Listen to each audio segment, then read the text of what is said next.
Vă salut domnilor, bun venit la o nouă ediția cu numărul 13 al emisiunii Inside Football Show. Vom discuta despre ce s-a întâmplat în weekend în fotbalul european și vom discuta despre umilințele prin care continuă să treacă Liverpool, o echipă probabil cu așteptări imense după perioada transferurilor, dar să începem chiar dacă este ediția cu numărul 13, să începem într-un ton bun, să începem cu Premier League. Chelsea a reușit să câștige la Burnley, Crystal Palace o învinge pe Wolves, care pare că este candidată serioasă și presupun că este favorită, între ghilimele, pentru a retrograda.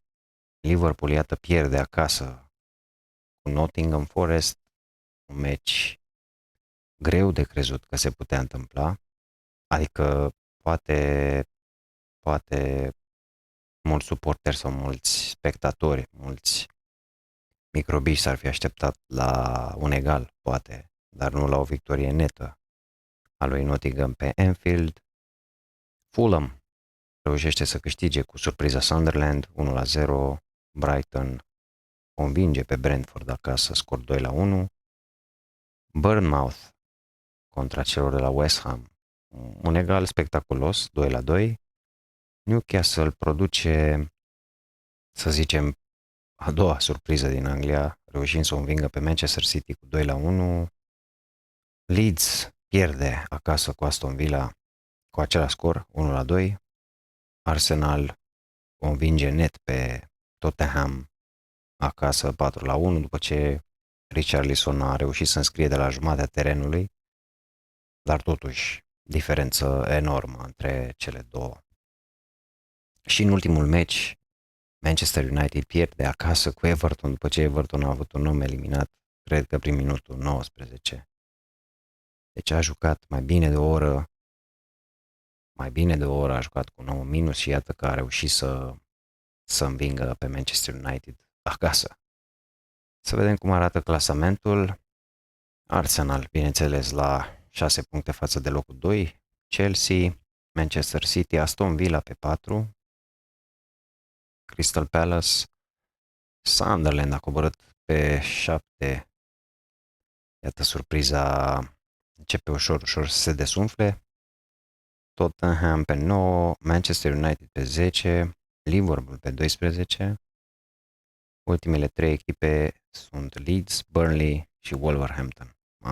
Wolverhampton doar 2 puncte. Da, dificil pentru ei să se mai salveze. Să trecem la campionatul francez, Ligue 1, unde Marseille a reușit să învingă pe Nice cu 5-1, o victorie istorică pentru ei. Este un derby bine cunoscut din Ligue 1 și este o rivalitate între cele două. Cred că Marseille n-a reușit niciodată să înscrie la Nice, cel puțin în ultima perioadă, mai mult de 2 goluri la Nisa. Iată că s-a impus de data asta la scor. Lens câștigă acasă cu Strasbourg 1-0. Rennes contra celor de la Monaco 4-1, puțin neașteptat. PSG cu Le Havre 3-0. Auxerre cu Lyon, meci alb, cum se spunea pe vremuri, 0-0. Toulouse-Angers, iată că Toulouse pierde acasă contra celor de la Angers, scor 0-1. Nantes cu Lorient 1-1. Brest cu Metz 3-2 și Lille reușește să se impună acasă cu Paris FC, scor 4-2. Să vedem cum arată clasamentul.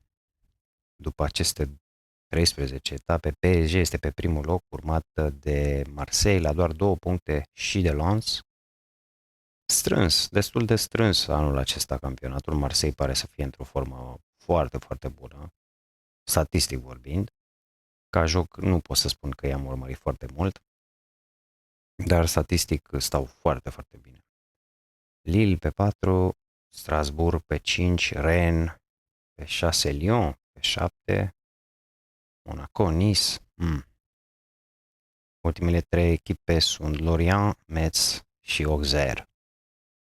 Hai să vedem ce s-a întâmplat în această etapă și în Germania, în Bundesliga, unde etapa a fost deschisă de meciul de la Mainz contra celor de la Hoffenheim, 1-1.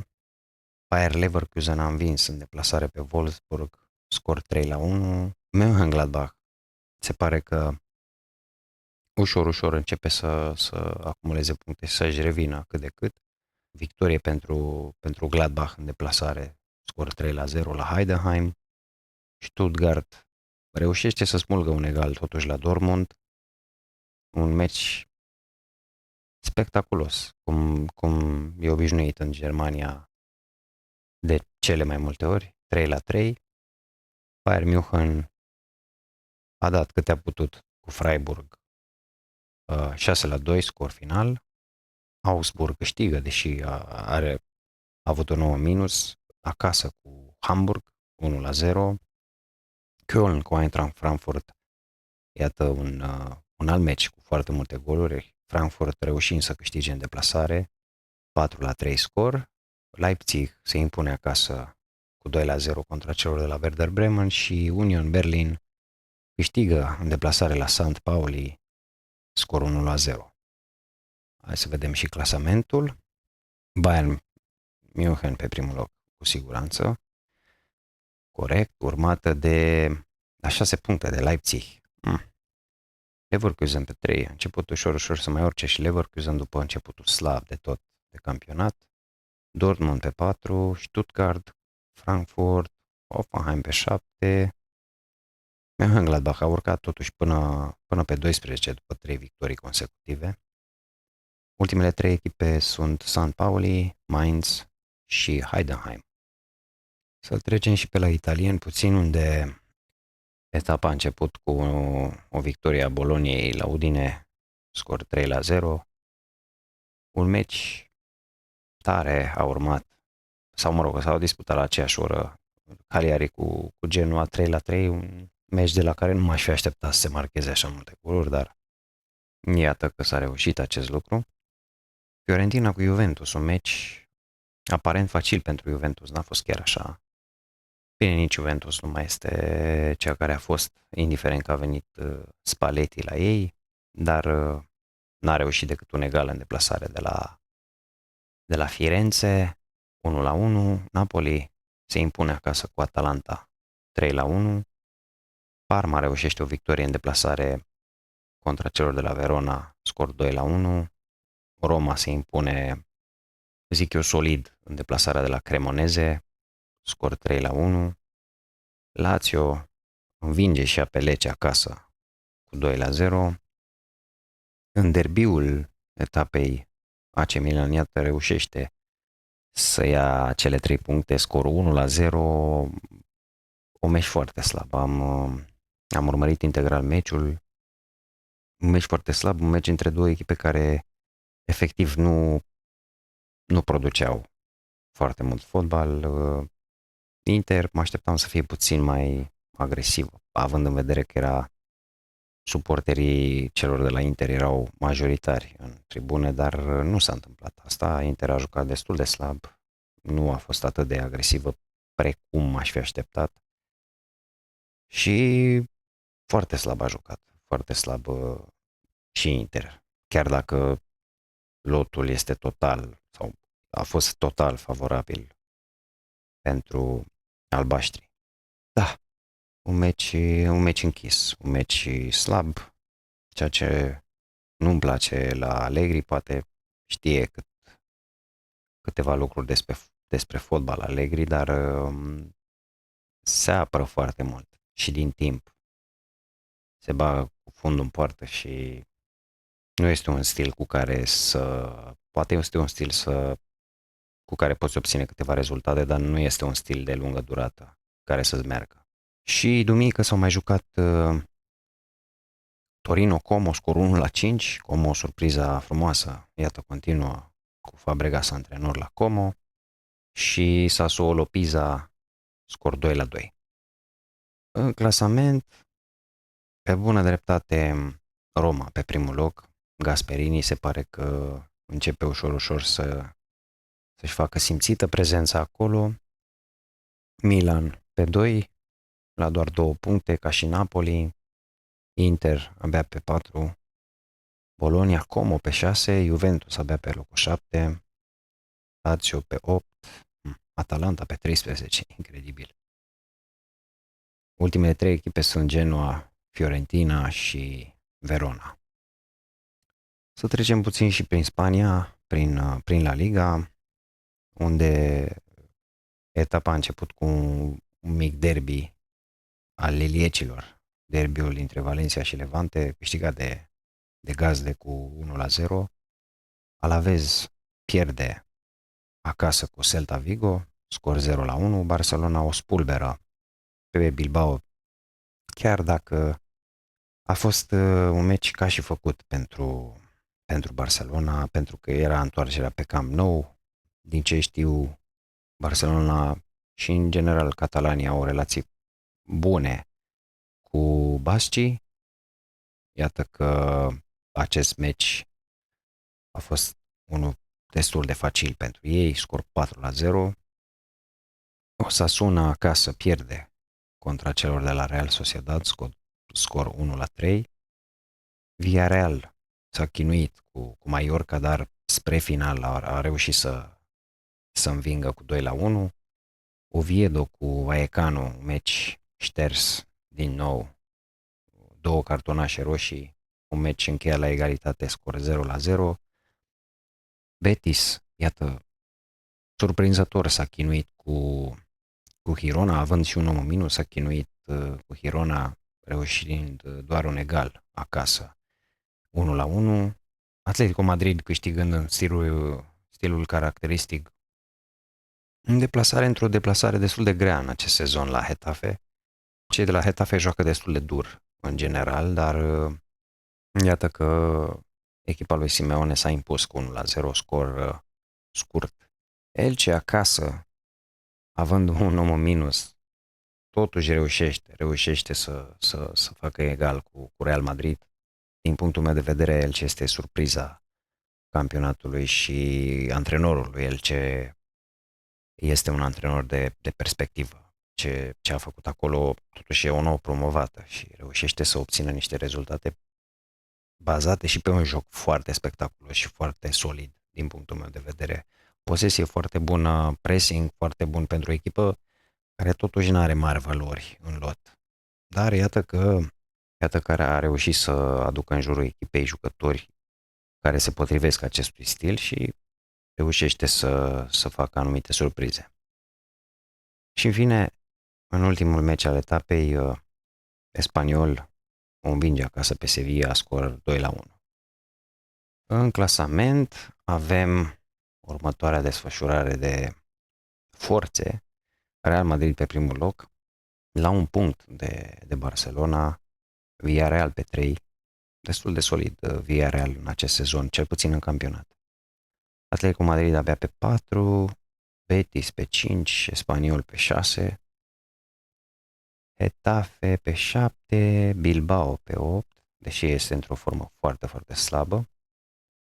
Elche pe 10, Elche cred că poate să iasă în top 10 din punctul meu de vedere. Sociedad, iată, urcă până pe 9, după ce a plecat foarte, foarte prost în acest campionat. Sevilla pe 11. Ultimele 3 echipe sunt Girona, Levante și Oviedo. Cu astea fiind spuse, fraților, să vedem un pic ce s-a întâmplat și în Champions League, pentru că au fost niște meciuri interesante, pot spune și niște surprize, cum ar fi Galatasaray contra celor de la Union Saint-Gilloise. Reușește echipa belgiană să câștige totuși pe teren turcesc. 1-0. M-aș fi așteptat ca și Galatasaray să reușească să se impună. Bine, din ce am înțeles, Osimhen nu a fost prezent sau a lipsit. Dar iată că belgienii s-au impus în deplasare. Echipa lui Mourinho reușește să se impună la Ajax, scor 2-0, Benfica urcând un pic în clasament, dar sunt foarte, foarte multe calcule de făcut și rămâne de văzut în viitor lista finală a calificatelor în faza următoare a Champions League. Slavia Praga, Bilbao 0-0, meci de neprivit, aș putea spune. Napoli reușește să se impună acasă 2-0 cu Karabag. Marseille reușește să învingă pe Newcastle după ce a fost condusă. Reușește să învingă pe Stade Velodrome cu 2-1. Leverkusen, iată, produce o altă surpriză pentru mine, cel puțin, pentru că nu mă așteptam să învingă la Manchester City. Într-adevăr, City a jucat cu foarte mulți copii, foarte mulți juniori, dar totuși nu mă așteptam la un 2-0, o victorie a lui Leverkusen de asemenea manieră. Dortmund a spulberat-o pe Villarreal, scor 4-0. Chelsea câștigă cu Barcelona, scor 3-0 după un autogol al lui Koundé. În fine, Barcelona nu... Rezultatul din campionat 4-0 contra celor de la Bilbao este foarte, foarte înșelător și s-a văzut asta și în meciul cu Chelsea. Niciuna dintre echipe nu mi s-a părut foarte, foarte solidă, dar englezii au avut probabil și mai mult curaj și terenul ăla de pe Stamford Bridge, care e destul de îngust, este destul de greu să joci pe un asemenea teren. Barcelona fiind o echipă care, având foarte multă posesie și căutând spații, nu a reușit să găsească acele spații pe un teren atât de mic, de îngust. Și iată că Chelsea s-a impus 3-0. Juventus câștigă la Bodo Glimt în Norvegia 3-2. A avut meci greu, dar s-a impus până la urmă. Și aseară am avut Pafos cu Monaco 2-2. O surpriză totuși, pentru că Pafos nu este vreo mare echipă. Copenhaga cu Kairat Almaty 3-2, după ce cred că a avut 2 sau 3-0, dacă nu mă înșel. Sporting Lisabona, scor interesant, la care nu m-aș fi așteptat. Câștigă cu 3-0 contra celor la Club Bruj. PSG s-a impus, bine, eu nu știu cum a dat Tottenham 3 goluri, dar era clar că o să o spulbere 5-3, după ce, iată că a avut și un om eliminat. Real Madrid, victorie greuță totuși, greuță, era clar că o să se impună, dar victorie totuși cu 4-3, cred că a avut 4-1 dacă nu mă înșel și au mai dat grecii încă 2 goluri. Da, un meci greuț la Pireu, dar s-au descurcat până la urmă, au luat cele 3 puncte. A mai fost și Pocinogul de pe Anfield, meciul dintre Liverpool și PSV Eindhoven, scor 1-4, iarăși, într-adevăr, Liverpool trece printr-o perioadă proastă, dar am crezut că în Champions League, totuși, diferența dintre Liverpool și PSV este destul de mare și m-aș fi așteptat totuși la maxim un egal, nu neapărat să pierdă Liverpool. Dar iată că echipa din țările de jos s-a impus total, un scor de necrezut, aș putea spune. S-a impus cu 4-1 pe Anfield. Umiliți, într-adevăr, cei de la Liverpool. Să vedem ce se va întâmpla și cu Arne Slot, cu toată echipa, pentru că ceva clar nu merge acolo. E posibil ca și jucătorii să-i bage bețe în roate, având asemenea rezultate. Eintracht Frankfurt acasă cu Atalanta a pierdut destul de net, 3-0. Nu m-aș fi așteptat nici la acest scor. Aș fi crezut că chiar Frankfurt este ușor favorită, dar iată că formația din Bergamo s-a impus cu 3-0. Chivu, iată, pierde la Inter un alt meci după derbiul milanez. Atletico Madrid câștigă acasă cu 2-1. Era destul de clar din punctul meu de vedere, pentru că acum am văzut-o pe Inter, meciul cu Milan, foarte slabe șanse să mă fi gândit că ar putea face ceva pe Wanda Metropolitano. Atletico Madrid câștigă corect acest meci, zic eu. Și derbiul acestei zile, să spun, a fost meciul dintre Arsenal și Bayern. Arsenal s-a impus cu 3-1, dar totuși este o echipă care profită de această pasă proastă a celorlalte echipe. Nu mi se pare... Este o echipă solidă care, într-adevăr, confirmă, are un nucleu de jucători care a fost păstrat, au fost aduși doar câțiva jucători în plus, însă nu este o echipă super solidă. Adică eu cred că într-un duel cu PSG, care totuși propune un alt fotbal, ar avea probleme mari. Chiar și cu Barcelona. Cât de slabă este Barcelona în momentul de față, cred că ar avea probleme. Dar iată că s-a impus. Companii nu e antrenor. Bayern München n-a jucat mai nimic, totuși, să fim serioși. Adică nici în meciul cu PSG, într-adevăr, a jucat bine câteva 20-30 de minute, dar în rest, PSG a fost călare pe Bayern München. Am spus asta și în episodul în care am vorbit despre acel meci. Dar s-a impus și are și un meci în weekend contra celor de la Chelsea. M-aș fi așteptat cumva să fie un pic mai strâns, dar bine, Arsenal clar peste Bayern, doar că nu pot să zic că m-a impresionat. A fost un meci extrem de spectaculos, sincer. Și iată că am ajuns la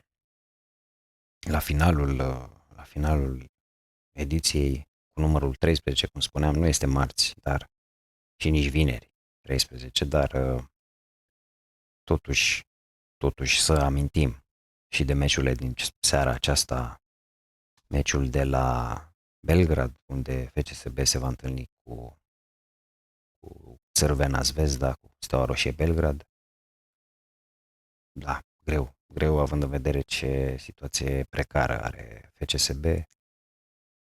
Nu cunosc într-adevăr situația celor de la Steaua Roșie Belgrad, dar cred că sunt favoriți sârbii. Cred că sunt favoriți și văd un maxim egal pe care ar putea să-l scoată FCSB-ul și în partida cealaltă de la Craiova, Universitatea Craiova joacă cu Mainz. Mainz care nu este extraordinară în Bundesliga, este chiar pe locurile retrogradabile. Parcă în campionatul german ar putea de aici să iasă, nu știu, după schimbările astea de la Craiova, nu știu ce s-ar putea întâmpla, dar va fi un meci interesant. Cred că va fi un meci cu o atmosferă foarte bună. Chiar cred că va fi o atmosferă foarte bună și de ce nu? Poate la fel un egal, aș spune, la acest meci. Chiar dacă Mainz este pe ultimele locuri în Germania, totuși are alt standing. Dar să vedem. Cu astea fiind spuse, fraților, se încheie acest episod. Vă mulțumesc pentru că l-ați urmărit. Dacă v-a plăcut, lăsați un like, abonați-vă la canal, comentați părerile voastre și până data viitoare să ne auzim cu bine, multă baftă, mult spor și rămâne de văzut ce vor face și echipele românești în această seară. Cu bine!